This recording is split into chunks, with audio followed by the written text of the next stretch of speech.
Okay, hello. Okay, we're going to be talking about racial profiling here in the New World, in the developed world of Europe. We're going to talk about how racial profiling by police officers um, is difficult to explain and difficult to understand. The reason why it's difficult to understand is we live in a society where people are um, busy. They're busy with business, they're busy with family, they're busy with pursuing nepotism in our society. And in the pursuit of nepotism, a Vietnamese family may work in a restaurant so their sons or daughters can become accountants or veterinarians or doctors. Um, Part of the problem in our society is that police do not have the opportunity to get to know people. They may say with a biker in Quebec, we're looking for a Caucasian biker. This is his first offense. He's 6'2". He's around 250 pounds, and he's wearing a black leather jacket. So the police are looking for a Caucasian in Quebec, for example. So they profile. They say they're looking for a Caucasian, so they're looking for a white man. In the States, with some of the pursuits in the States and stuff like that, people may be uh, in pursuit of nepotism and a society. In the States, there's a history of gangsterism. And that gangsterism could be Irish, could be African American, could be Italian. A lot of people come and they want to basically pursue the nepotism of the free world, or the business, or the capitalism, or the innovation of the free world. And in pursuing that, a lot of these people basically some of them resort to crime to get more money so that their kids can have a better life in the free world, or Europe, or other developed countries or developed civilizations. So with the Italians there was the mob, with the Irish there was the gangsterism, with the English there was gangsterism and stuff like that. Free worlds and international societies and intercultural societies and multiracial societies, people isolate themselves into a color or a culture, like a North Korean, for example, or a South Korean. They may have a little North Korea or a little South Korea, or they might have a little Poland, or a little Italy, or a little Chinatown, or a little Jamaica, or something like that. So what we have is we have a society that's based on business and speed, and the melting pot in the States does not have the opportunity to get to know each distinct culture because of the fast-paced nature of the new world. So here in Canada, the police, they may profile First Nation people as First Nation rather than Cree or Ojibwe, or a different culture or peoples.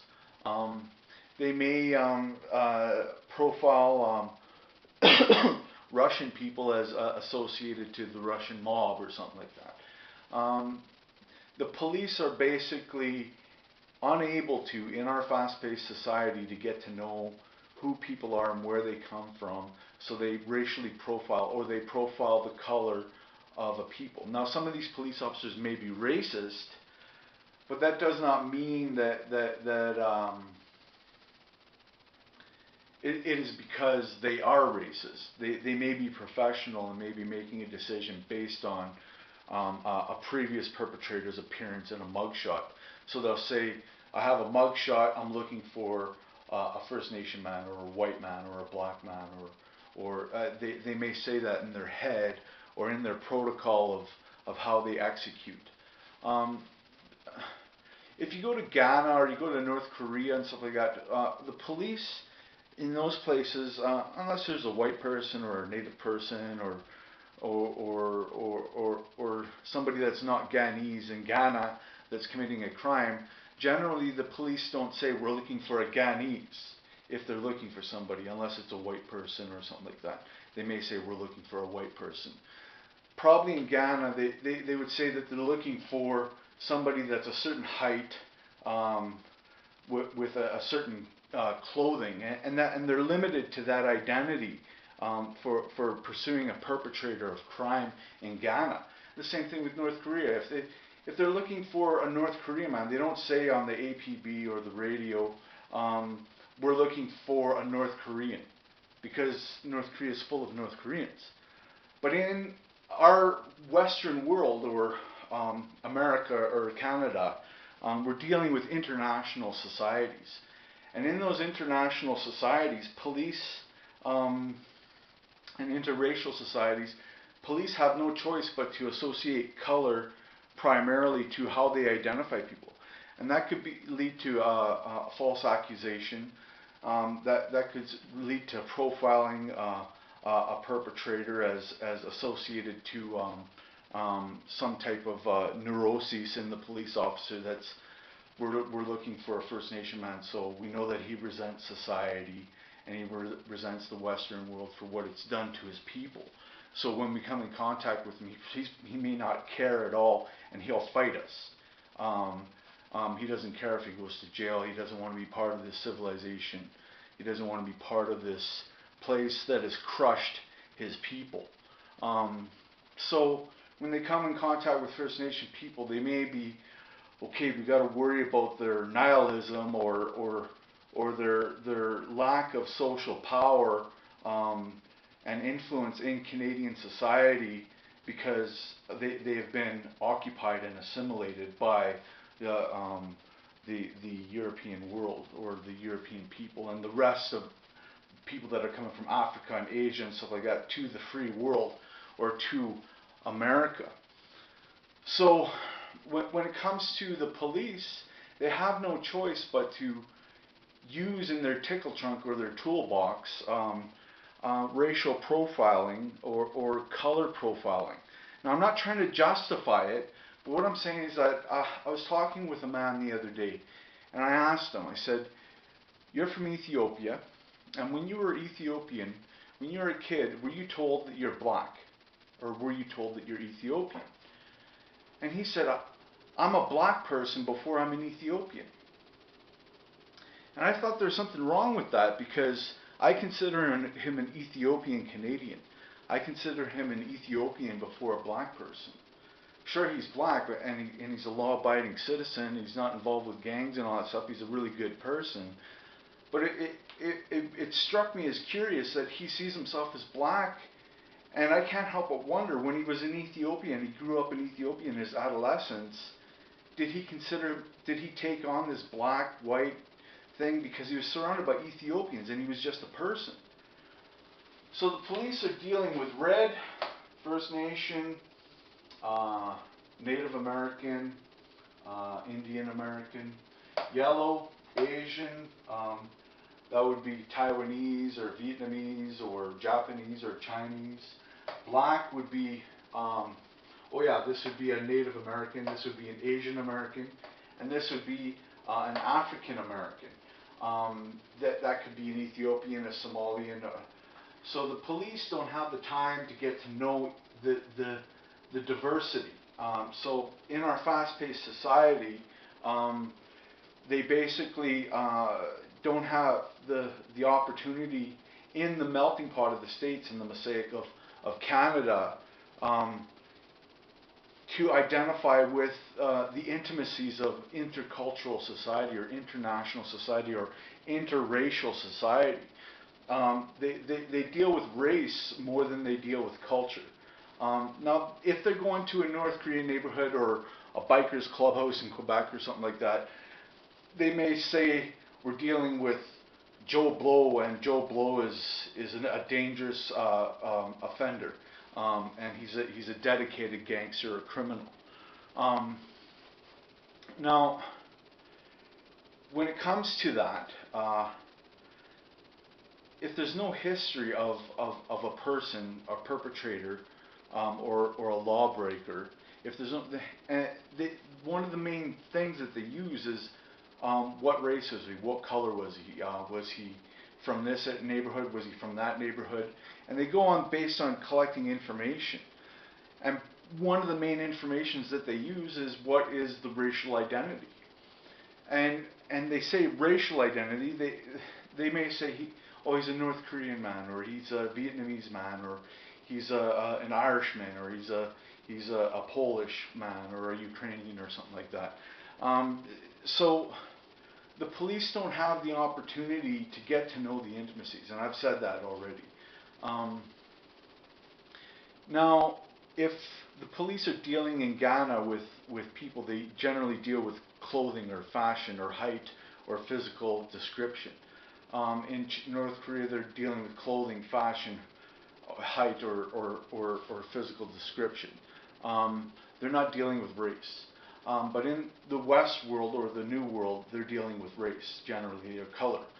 So in our fast-paced society, in our business society, what we have is we have people that are coming to America that has a history of gangsterism, has a history of people just starting out in America to make their families stronger. So a Vietnamese family or a Korean family or an Ethiopian family, they want their kids to grow up and become educated or speak two languages or become a doctor or so nepotism is very important. Now the problem is that because of the oligarch or because of capitalism and because of the first come first serve, there's a lot of old money that has devoured all the opportunities.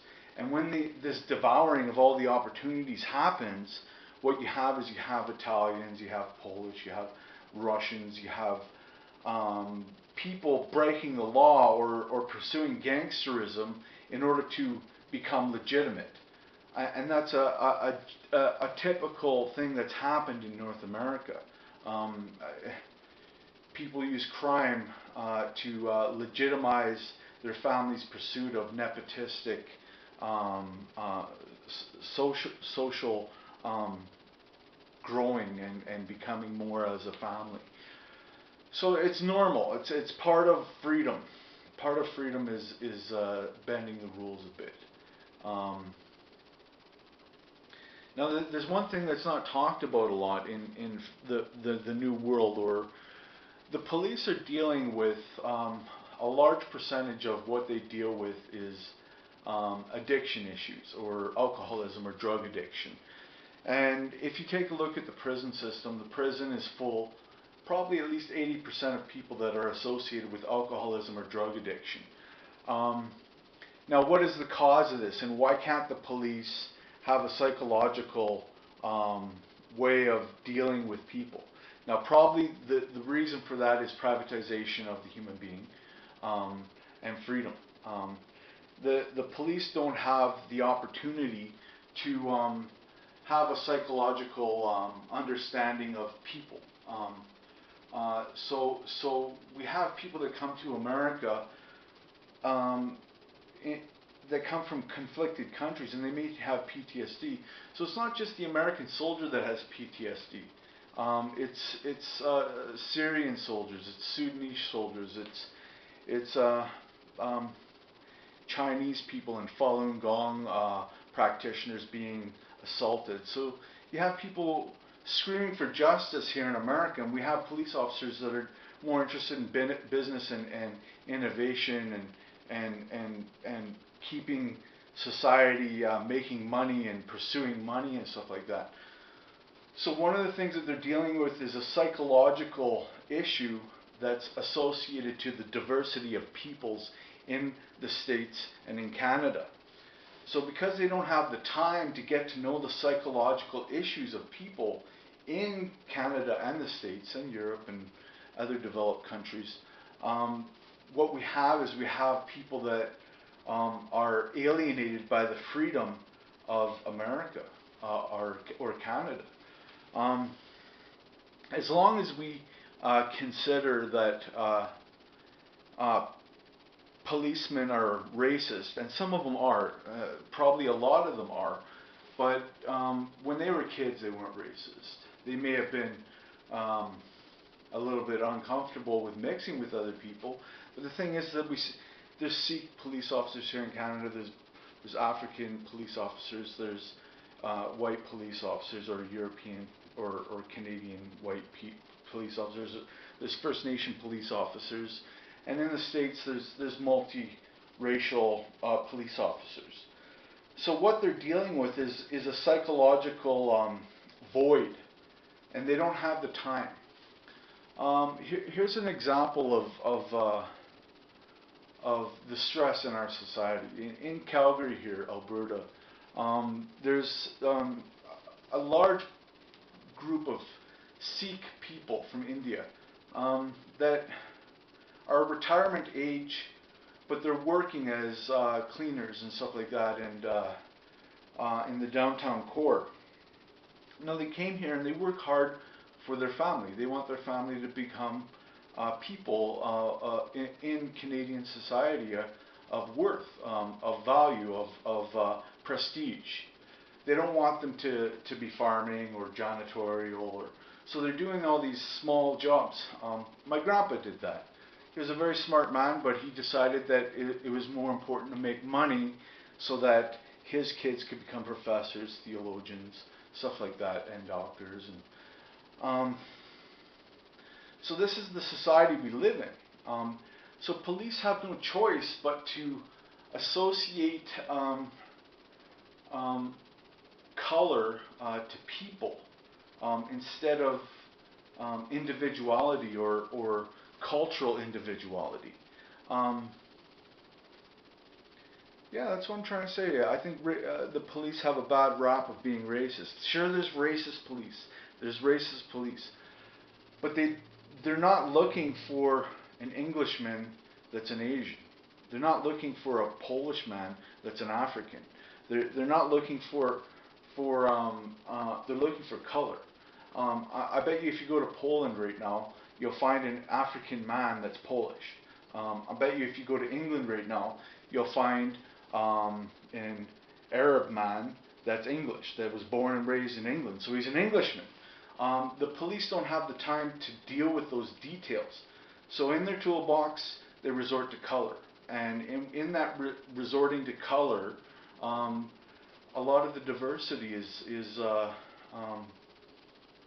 left without being noticed. So what we have is we have a fast-paced, money-driven society that doesn't have the time. The police don't have the time to get to know people. Now they may identify neighborhoods based on past experience that's associated with unlawfulness, but when they're dealing with new perpetrators, they're dealing generally with colors and identification. Like that could be clothing or the hue of the human flesh. So police are sort of forced in our democratic society, an interracial society, to deal with colors more than they deal with the psychological, cultural identity. PTSD is a problem globally. A lot of people are suffering from PTSD, and one of the main things in America right now is addiction. And I'm willing to bet cash that at least 50 to 60% of people that have PTSD, be them a Somalian, be them an American soldier, be them a Canadian soldier, I'm willing to bet cash that they have addiction issues. Or they have mental health issues that are untreated. And this is a problem in our society. And this problem in our society causes police to be stressed out, and they don't have a psychological response to a lot of the issues that our society is going through. This has been dedicated to the empowerment of the Red Road and keeping your home fires strong. To all my relations.